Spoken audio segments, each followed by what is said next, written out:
সেটা আর্জেন্টিনার 2021 Copa America জয়ের আগের কথা।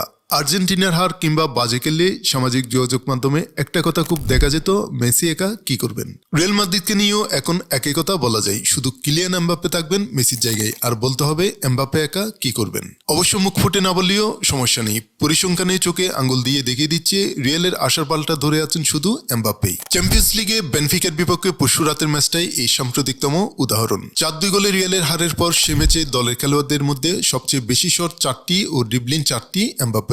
অ্যাটাকিং থার্ডে সর্বোচ্চ 22টি পাস এসেছে এমবাপ্পের কাছ থেকে। আধা গোলের 6টির পর সবচেয়ে বেশি গোলের সুযোগ 3টি করেছেন এমবাপ্পে, এবং গোলও পেয়েছেন শুধু এই ফরাসি তারকাই। এতটুকুতেই বোঝা যায় এমবাপ্পে অন্তত চেষ্টা করেছিলেন। মৌসুম জুড়ে সেই চেষ্টায় এমবাপ্পে যতটুকু সফল হয়েছেন তাতে তার সতীর্থরা দাঁড়ে কাছেও নেই। 2025-26 মৌসুমে এখন পর্যন্ত রিয়ালের পরিসংখ্যান দেখলে দেখা যায় 33 ম্যাচে রিয়াল এখন পর্যন্ত 75 গোল করেছে, তার মধ্যে 29 ম্যাচ খেলা এমবাপ্পে একাই করেছেন 34 গোল। গোলে রিয়ালের আর কেউ 2 অঙ্কেও পৌঁছাতে পারেনি। দ্বিতীয় সর্বোচ্চ ভিনিসিয়াসের গোল 7টি, জুড বেলিংহামের 6টি।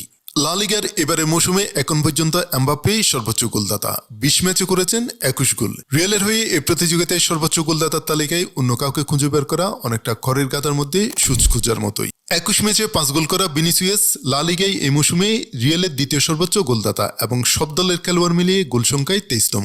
এই পরিসংখ্যান থেকেই বোঝা যায় পার্থক্যটা কোথায়।